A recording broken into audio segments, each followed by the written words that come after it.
Yo, what's going Yo. on? Welcome back to another episode of two really fucking fine looking brothers think about, speak about, discuss about, and cry about RWBY Volume 4, Episode 11. How did you feel, Josh? What's the subtitle of the episode? What was this episode about? No, there's There's new, a title. It was like New Rule or something, right? It's We did our research. I gotta check. I have like pages of notes, but I don't know. We are the number one most reliable source. Taking control. We are the number one most reliable source of RWBY info on the internet. I mean, after all, it is in my Twitter bio that I am a RWBY expert. Therefore, I'm an extremely reputable source. Yeah. So, how did you feel about this episode, Josh? I thought it was a great episode, but then again, there's no bad episodes, so I can't really. Yeah, okay. You get what I'm saying? Do you understand? Yeah, no, I sort of get what you're saying. Yeah, but I don't know if I agree. You didn't like this episode? I enjoyed the things that occurred in this episode. This was by far the weakest episode 11 they've ever done. Like, episode 11 has traditionally, and in like the standard in the standard length seasons, volume 1 was a lot longer. But like the penultimate episode in volume 1, whatever number that was like 17, right? Mhm. It was good, right?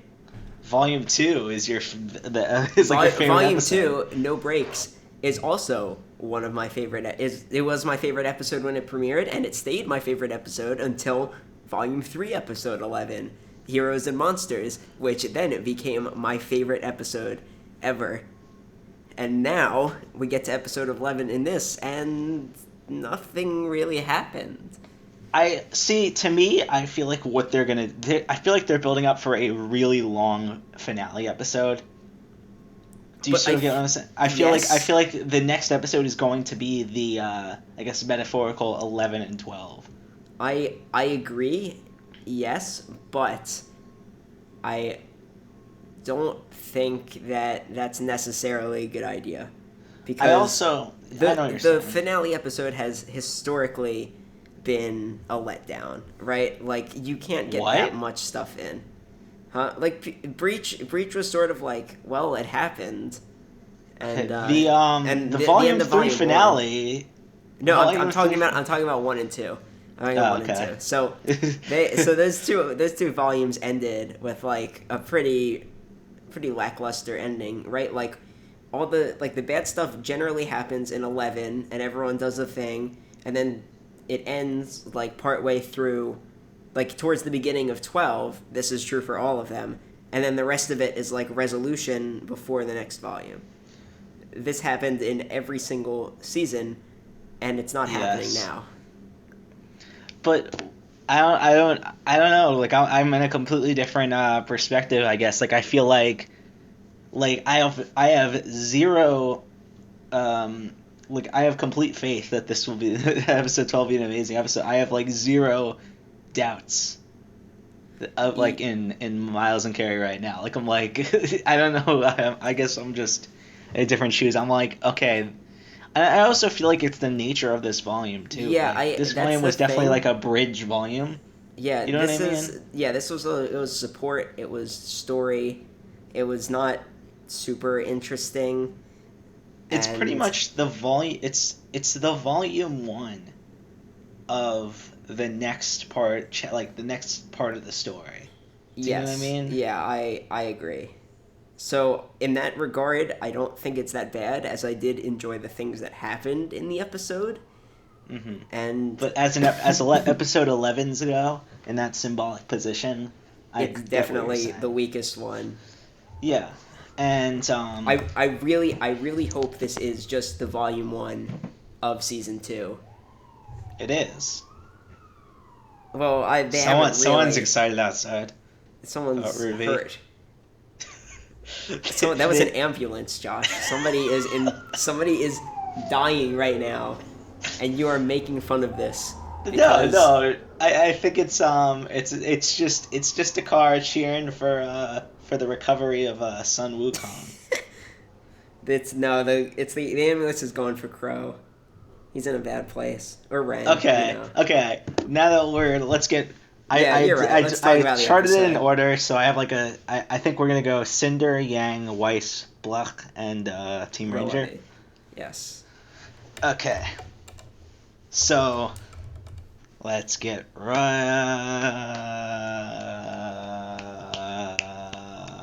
All right, let's start with Cinder. All right, wait, hold on. Actually, I have one thing to say before we start. This is in retrospect about this episode. I know, as the ultimate RWBY source, we did say that there was going to be bad things happening in this episode, and we guarantee there will be bad things happening next episode. We promise.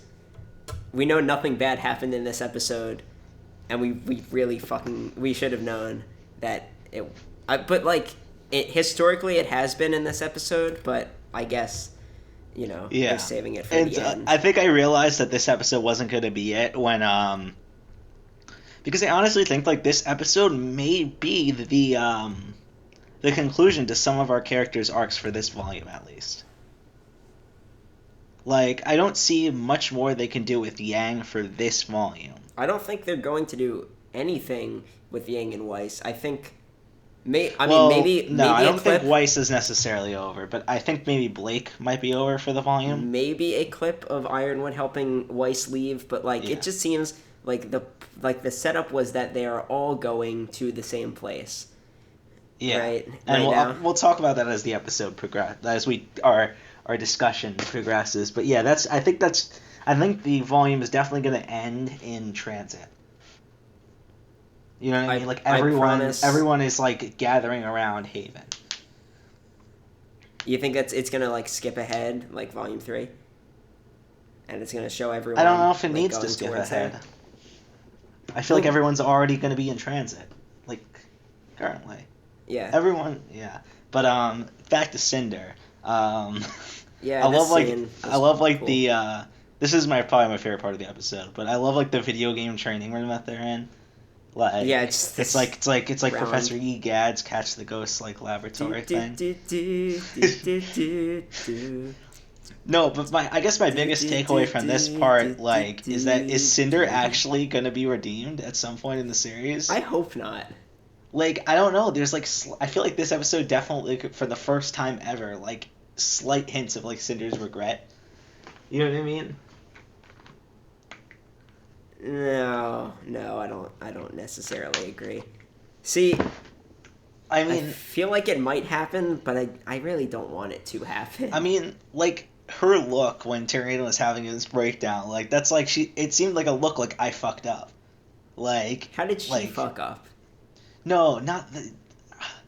I'm not using the right words. I guess it's a look I fucked up being in this position in my life that I'm in this. Do you sort of get what I'm saying? I guess. Situation. Not she fucked up literally. Honestly, I'm interested in seeing where her story goes, but yeah, I hope it doesn't end. You kind of forget that she murdered Pierre. Yeah, she literally you kind of forget sometimes. Her. You gotta feel bad for her sometimes. And then you're oh wait, you're a fucking heartless, cruel bitch, and I hate you. It's do you guys even remember what happened at this point? That's what happens whenever I feel bad for Cinder. I have to remind myself, she literally murdered Pierre. Yeah, do you not remember when she murdered a character on screen? Or everyone's oh yeah, go fight Adam. Do you remember what happened last time? That was this episode, last volume. That was Heroes and Monsters. What you say? Yes, an arm got cut off. And I guess it's fine now, but at the time, we were really concerned. He was Adam was public enemy number 1, and nobody wanted any of the characters to get anywhere close to him. I hate Adam. I hate Adam more than I hate Cinder. Yeah, me too. Do you like that Adam cosplay I sent you the picture of? Was it with the urn? No, it was this overweight guy dressed as Adam. That's gonna be the thumbnail for this podcast. Thank you it's for listening. Not. It's okay. No, you're Good right. night. It's just gonna be a screenshot. Episode's over. Good night. That's it. That's all that happened. No, wait. This What episode. about We're done. What It's about over. the What about the part where Tyrion like stabs the Grim to death, and I don't know why Cinder's so concerned. I didn't understand that. Tyrion is that was like a really great scene. He had a fucking breakdown. It was honestly probably one of the coolest scenes, like probably my favorite scene in this volume, to be honest. It was just so like good. I was just like, oh. Yeah, I think it was interesting. I just So do you think he was like crazy? Like, do you think he was insane before he joined Salem, or do you think like Salem like made him insane? That would be interesting. But I don't know. I think he's probably just been that way. Yeah. Oh shit. Undo. I just deleted like half my notes. Undo. Okay. Delete. I mean, undo. Okay. All right. So let's get. Why does Cinder? I mean, not Cinder. Salem. Salem says like she when Tyrion. Oh yeah, she says the says, last eye is blinded. You disappoint me. What does that mean? I don't know. I think maybe it's because he was the last one who was not like injured. Maybe of like her eyes, which are those 4 people. But I feel like Watts and Hazel. They're probably Hazel's got those scars. You know, we don't. Oh, okay. No, that could be what it means, but I thought you'd have a better explanation than that. Whoa! What is that supposed to mean, Zach? No, because I thought of that, and I'm like, is that it? I was like, no, Josh probably has a better explanation for this line. Because I don't know. I literally couldn't think of anything. Like I was like sitting there, and I paused it at that part, and I was trying to think about like what it could be, and then I was thinking it shows her back. It shows her cape on her back, which has like a couple of eyes on it. But I don't know if it's just a coincidence or not. Do you have a list of things for the theory cast that is inevitably going to happen after episode 12? I do not, but we can start working on that. Well, I think that is definitely a topic that I want to discuss. Okay. Last size one. Okay. There's just not so much to theorize right now, but I feel like there will be at the end of next episode. Yeah, I feel like they're gonna. By the way, at first we gave Alberto shit. We were kind of like throwing shade at him, but I feel like now he kind of called the worst kept secret in RWBY. Watts is gonna be headmaster of Haven. What, when they get there? Yeah. Do you really think? I don't know. I can like everyone is saying it now. Like it went from us like bashing Alberto to literally like everyone coming up with that theory. Is that a common theory now? I had no idea. Like every discussion I've had like seen about that has said that, and I'm like, oh, Alberto wasn't crazy. Where is that? Do you think Alberto just took it? Yeah, probably. But where is that coming from? I mean, it would just be like the biggest like cruel twist. Because first of all, they haven't been in contact with the headmaster in a long time, so they haven't seen him in a long time. The characters that are currently alive have never encountered Watts. Like the characters that are currently on their way to see. So like, let's say Crow dies, God forbid, but let's say Crow dies, and it's RWBY. Do you think the next episode is going to be kind to him? Let's say, long story short, let's say RWBY and John are the ones that show up at the thing. They're gonna have no idea that Watts is like a bad guy.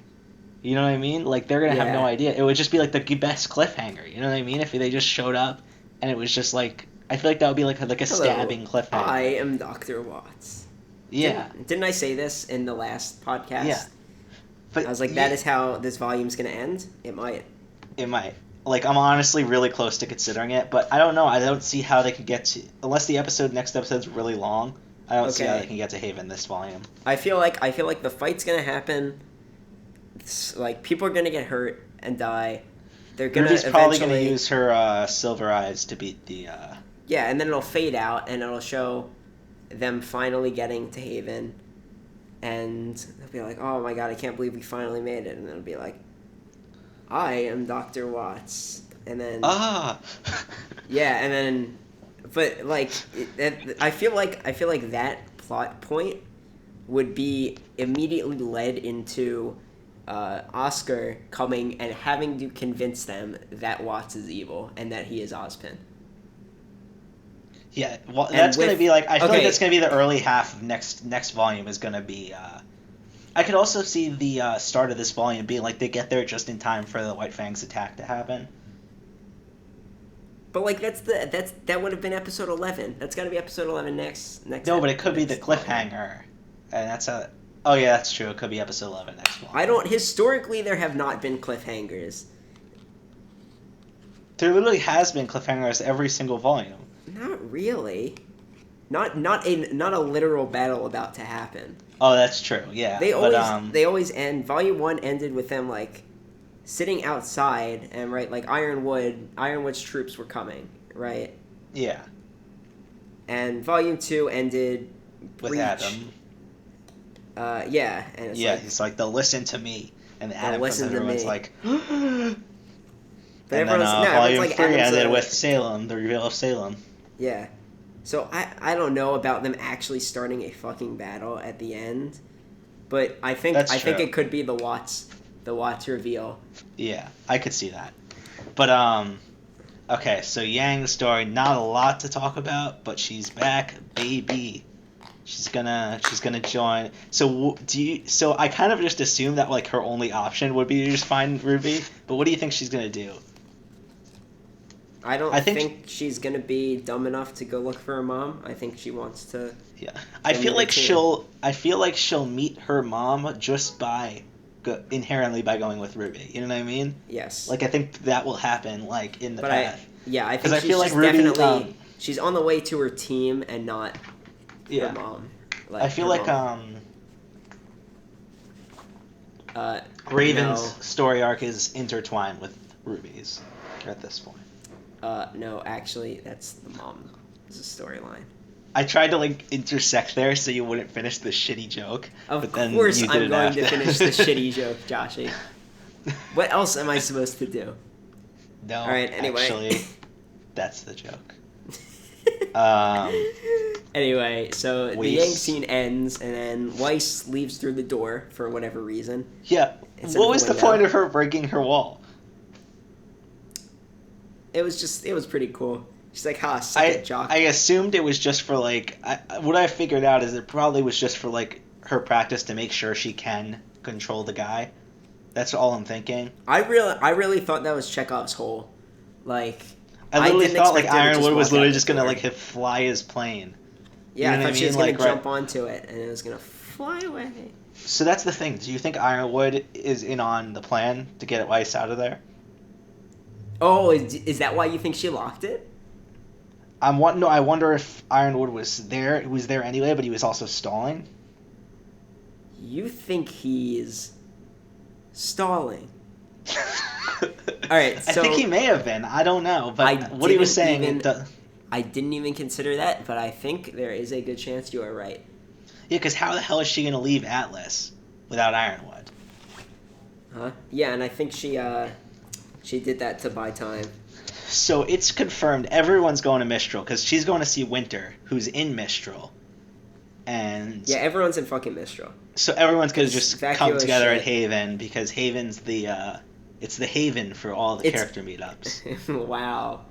What a big twist. Haven is going to be the haven. Because she really honestly probably doesn't know that Ruby is going that way. So she'll probably just run into Ruby and she'll be like, Ruby, and she'll be like, Weiss. And they'll be like, she'll be like, I missed your boyness. And then they'll hug. Yeah. I think that'll be the first time Weiss is like legitimately happy to see Ruby. Which will be nice. Yeah. Right? Like she's a different person now. Mm-hmm. So, just like Trump closed our borders, Ironwood is closing the borders of Atlas. Very topical. Yeah, very. Was it coincidence? I think not. I think it was a very timely addition. Also similar to Trump, he is also going to be the sole leader. He also wants to be the sole leader of Atlas. He wants to be the God Emperor. of not he Atlas. is the council now. Yeah, Atlas. Yeah. I love that. First off, I love Ironwood, and I think maybe he's doing something bad, but because he knows it's the only way. Like, yeah, like I don't give Ironwood nearly as much shit as a lot of people do. Yeah, I think if he's going to do this, he thinks he's doing it because he thinks it's the only way. I think there's two camps out there on Ironwood. It's like half RWBY fans think that Ironwood is like an asshole and they hate him, and half the RWBY fans think that Ironwood is daddy AF. So I don't know. I'm on board with that 5 o'clock shadow, daddy AF, Ironwood aesthetic. So Ironwood mentions Leo.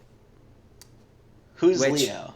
Which I thought was Neo when he first said it, and I rewinded. And then you're like, I was like, I didn't hear that right, did I? And I'm like, oh yeah, okay, Leo.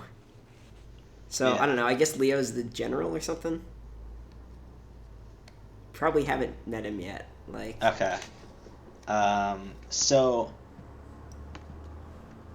that's. I feel like I kind of got ahead of myself and talked about everything I want to talk about that. But yeah, Ironwood has a plan, and I feel it's really hard to tell. I feel like there's a 50-50 chance that he's in on the Weiss plan.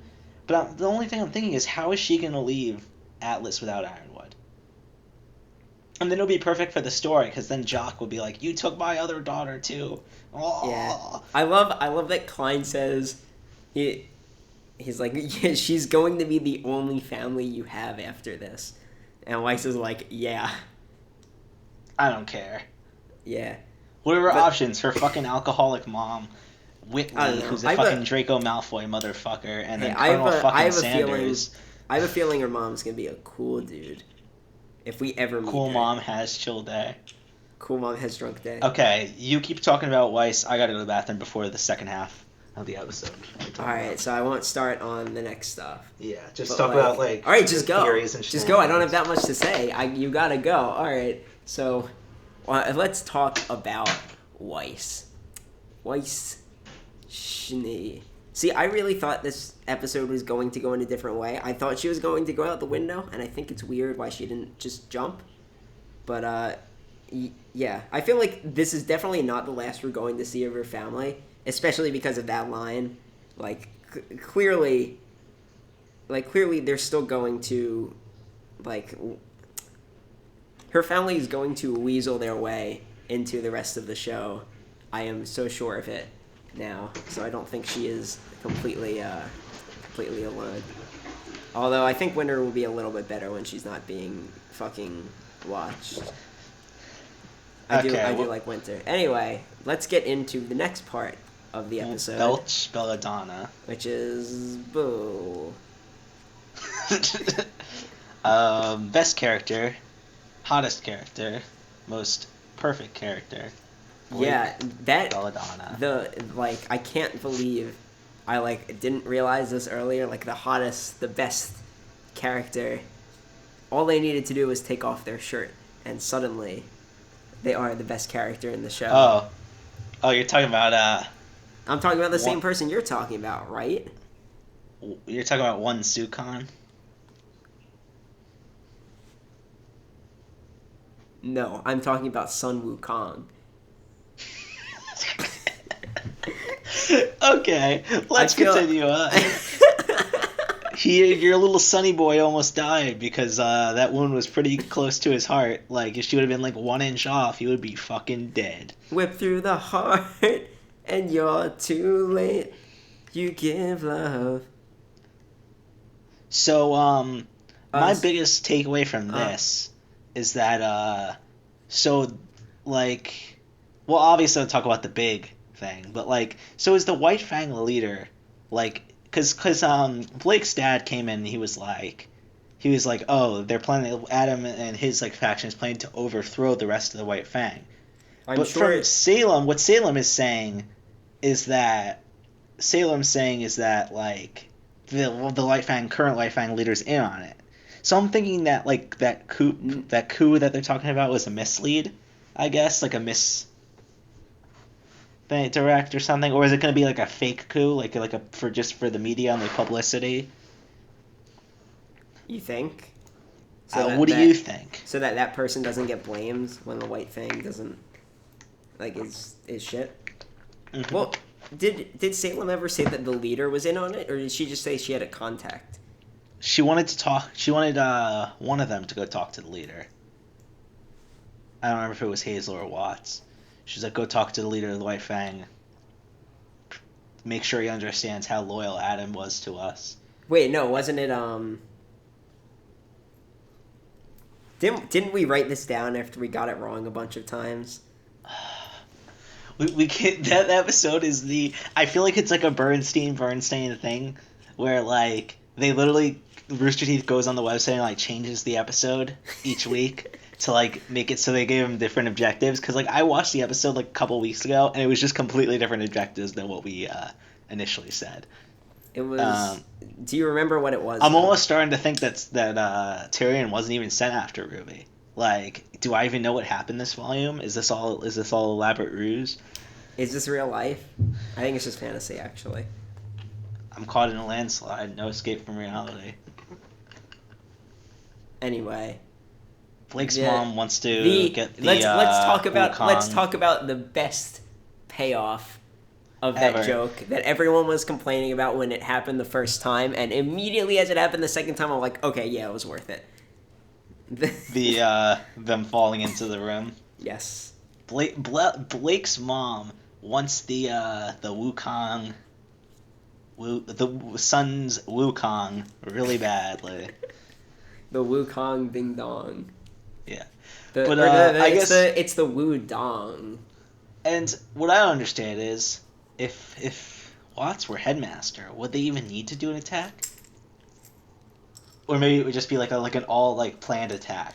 Like, you know what I mean? Where, like, Watts is in on it and it's just, like, pretending, oh no. Yeah, okay, so Watts is definitely not the headmaster. Why else would they, like, why would they be attacking it? I mean, I think yours is... To get more fear into people. Yeah, I guess, maybe. Do you think he'd, like, willingly give up his academy, though? I don't know. But I think the biggest takeaway for this part of the story is that Blake's arc for the series is, like, really revealed, and she's going to become the badass leader of the new White Fang, and that's going to be her arc for the entire show. It's going to be amazing. It's going to be the best thing ever. Yeah, and Blake's going to lead the White Fang. It's going to be awesome. It's going to be great. What's going to happen is is Ruby's going to be the headmaster of Beacon, right? Weiss is going to be the head of the Sheen Dust Company. And John's going to be king. Yeah, John's going to be the head king of the world. Blake is going to be the leader of the White Fang and Menagerie. And Yang is going to be, I don't know, Hokage. Doesn't she want to just go do whatever she wants? Yeah. So that's probably what she'll end up doing. She'll be the C mode. Yeah. Oh my god. This show is so good. Just when you can compare it to Gurren Lagann, it automatically becomes better because Gurren Lagann's the best thing ever. Everything can be compared to Gurren Lagann, Joshi. That is the one constant in the universe. Is that it's like Gurren Lagann. Fight with power. But yeah, Blake's gonna become the leader of the White Fang, and that's gonna be the best payoff in the entire series. And fuck Team RWBY, like she's just gonna become the leader of the White Fang. Well, this podcast has gone on for a while. Let's end the unendable and let's finish up this episode. Row, Team Ranger. This scene was amazingly done. It was like perfectly done. It felt like a dream sequence, like a nightmare almost, where everything's like cutting weird, and there's like all this weird cinematography, and all the editing's weird.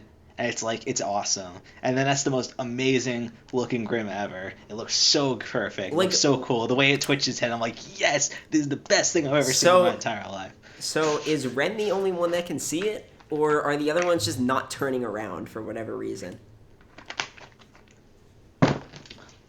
That was what I didn't understand. I'm like, what the fuck? Like, clearly there's something there. There's a big But the thing is, Grimm. Didn't Nora see it in the flashback?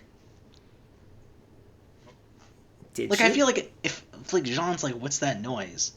And then like, you know what I mean? She's like, what's that noise? And it's like right there. It's there. Like I don't understand how they didn't notice it.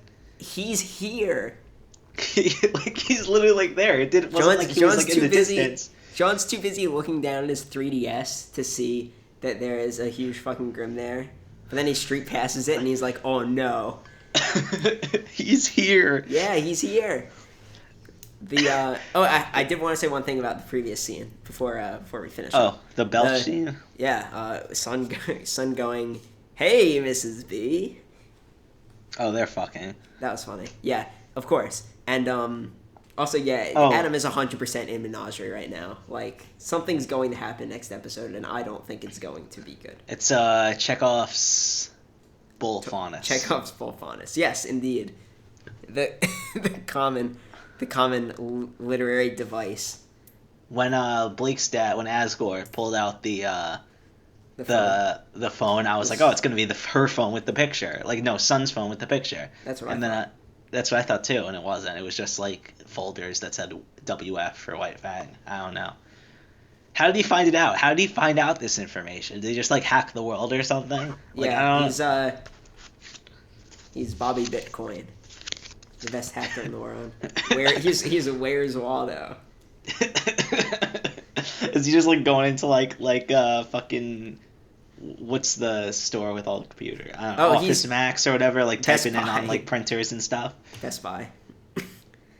Okay. No, he's I know his name. He's Anonymous Asgore. Yes. That's true. But I assume that's how he got the information. Like I don't know, like I'm sure he's got contacts as the king of the underworld. Yeah. You know. Oh, the White Fang's coming. Oh, they're gonna take over. They're gonna take over. Oh. Anyway, back to Ranger. No, you know what's gonna happen? Like Adam's gonna be like about to kill Blake, and he's gonna walk in, and then it's gonna go in like 8-bit like sound font. It's gonna go. Hey, can you start this episode off with a Bergen Trucking AMV with Weiss or with Blake's dad? I want you to set an AMV to the do do do do do do just of her dad, and make that the intro for this video. Giant nah appears across the screen. All right, I'll fucking do it then. Okay, no, I'm joking. But anyway, back to Team Ranger. Ranger. But yeah, that was like the way they like edited that scene was really good. But that's definitely a big question. Like, why the fuck is he the only one that can see it? Because that's the only way the scene makes sense. Maybe they all went silent when they turned around and it just didn't show them. I think it would have been more powerful if it did show them. I feel like the most logical answer is that it was just like the way they animated it, and the next episode they're all gonna be like, oh shit, it's the Grimm. Yeah, like, probably. Because then they have to like if there's actually the thing where Renken is the only one that could see it, they're gonna have to go into like so much explanation as to why. They could see it. It could be like literally an even more direct Harry Potter ripoff where only people that have like seen people die can see it. But then what about RWBY? She saw Pyrrha die. Oh, maybe they're the only two. That could work. Like, because that's a thing. That's a thing in Harry Potter. RWBY's literally like the biggest Harry Potter. But like, then John would be the only one who hasn't seen anyone die. Has Nora seen anyone die? She was there when the thing attacked the village. But she was like hiding under her little. Yeah, maybe she didn't see anything. Maybe she wasn't brave. We have to be brave. Most logical explanation though is that is really that they're just gonna like start it was just shot them weird, all being like probably. Yeah, I don't understand like because they're like what's that noise? They would have seen him like right there for like if he was like walking that slowly, they would have seen him for like a good 5 minutes walking up to the thing I don't understand about this episode is like people not doing things, or about this volume is like people not doing things in the appropriate amount of time. Like this was done fine in the other volumes, but in this volume it's like there's so much time for people to react to things. Like people like constantly look over their shoulders and like look around them and twitch about. I wonder if it's the fact that like, people just stand still in this show for so long. I don't get it. I wonder if it's harder with the new engine to animate like constant motion. But it's not. No, it's just like the logical part of you don't have to animate them like Like the like part where every Blake single stopped and didn't get the scroll for literally no reason, like that was just dumb. Like yeah, and yeah. also during the crow fight volume, right? There's so much time for things to happen, and they just stand there. You're right. That is a weird thing, and It's like really getting on my nerves. I can't even like say it's like, oh, this is just it's because the new writers, because they did last volume too where this wasn't a problem. Like, Well, I mean, it was a little bit in the fights, but when it mattered, it was fine. It was like bang, yeah, bang, bang, bang, usually bang. in like volume Give me 3, all, give me if it all, was give gonna me have all. a problem like that, if they're gonna have a problem with that in volume 3, it was usually for comedy. It was usually for a joke. Like this volume, people are just being stupid. Yeah, like the bronze fight was that's notoriously bad. Like that's probably my least favorite thing in the show. But it's also fight? just the bronze fight, the Juniper versus Bronze. Oh yeah, yeah. The one where they just stand there and talk, and then it's like we're in the middle of a fight, and then it's like, oh yeah, I still don't understand that scene. Like every time I watch it, I get confused. The fact that they just I'm like, wait, there. what's going? Like, how is this possible? Like, why would you even say you're in the middle of a fight? Why would you just literally just walk up to them and hit them? Yeah, like, it doesn't make sense. Or like, why do you stand there and get hit by the hammer instead of doing anything else?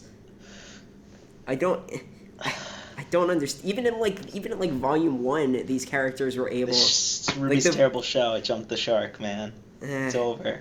RWBY sucks. I've got confidence that it's not bad, and the next episode is going to be great, and some bad stuff is going to happen, and the next episode better be like a really fucking long, because there's so much they need to resolve. Like watch everything gets left on a cliffhanger, and no one dies. They just because think about it. They need to resolve Raven, because Raven's been the one that's part of this destruction of all the villages. They need to resolve Raven. They need to resolve this. Well, no, wasn't her thing not a Grimm? Yeah, I know, but like they've been showing, like. You're right. They may not show Raven. You're right. I'm pretty sure just that we were so set that footprint had something to do with Raven, but so that's why it got stuck in my head like that. But it's not. It's this Grimm. It's the footprint of one of the hooves. Yeah. That's what I'm assuming. Yeah. So that's why Ren and Nora were like. So are you ready? Are you ready for the part where they beat it pretty easily, and everyone who watches the show is like, "What the fuck?" And then it's like, "Oh yeah, well the village fell because there were literally no huntsmen." You know what the thing is though, that makes sense. Do you know what I mean? Like there was literally no huntsmen in the village, and huntsmen are the ones that know how to beat the Grimm properly. Do you see what I'm saying? So if they're able to beat it somewhat easily, I feel like what they're gonna have to do is RWBY's gonna have to use her Silver Eyes. I think that's what's gonna happen. I think that's gonna be the big payoff. You know what I mean? Like Crow's last words are gonna be like, "Use the eyes, RWBY," and then she's gonna be like, "Use the eyes as the eyes." And then she's gonna be like, and she's gonna use the eyes, and then are they really gonna and then Crow's gonna die. Are they really gonna end 2 volumes in a row with that, or do you think Crow is going to die to kill it? Ooh, but I feel like Crow's too incapacitated right now to do anything. You know what I mean? Like they would have had to make his progress into death slower. You don't think he's gonna get up there and be like, "No, you're gonna hurt yourself," and he's like, "Yeah, I know." And he's gonna kill himself. He's gonna sacrifice himself for the greater good. Yeah. The only, and he's gonna give him like a cryptic message right as he's about to die, that they're not gonna understand. For the farm boy. Or something like that, like something like cryptic. Crow's not making it past this episode. Next episode. Crow still has the cane. Somewhere. That's true. The only thing I can see how Crow survives if Raven comes. Like, I can't see any other way, because what else can possibly happen to heal Crow in time fast enough? John? John. Oh, yeah, I forgot about that. Chekhov's healing semblance. I forgot about that. But that was not a secret in any form. It was shown in Volume 1. No, I think it was just... I think in Volume 1 it was just his aura acting, like, counteracting. No. But how... See, the thing is, if that was if that was what was revealed, how come literally no one in like the entire RWBY community like knows John's semblance? Like, how come it's not like a common knowledge? This is like lost knowledge of the ancients to me right now, because I remember back when I watched the scene. No, You're I right. I remember back during Volume 1, Volume 2 era, this was not uncommon. This was something that this was common knowledge of the ancients. I don't know how else to say it. Like, it was forgotten at some point, and now people are just realizing it. You're probably right. It's like this was common knowledge of us as a species of RWBY watchers. It doesn't make sense. You're right. I don't know, but that Grimm looks amazing though. Like the way they animated it. Oh, Jesus Christ! Perfect. I'm like, it looks perfect. That Grimm is fucked up, and it's going to fuck someone up. Like, just that's I I'm just like, know that's from what looking I'm at like. That face is what I imagine when I hear that scream from the last episode. I'm like, that kind of twitch, that weird like twitching. It's amazing. It's perfect. I'm glad that they're getting into like abominable Grimm, like ones that are really. I think it's almost like symbolic of the path of the series in a way. Like when the series was lighter, we got like the typical like wolves, bears, more stuff like that. Yeah, but now like as the series is progressing, you know what I mean? Like it's like slowly getting more fucked up. Dragons, this weird fucking horseman abomination. The jellyfish Grimm. The really attractive octopus Grimm. What the fuck, Zack? You have issues. I do have issues. This is very much true. Oh my god.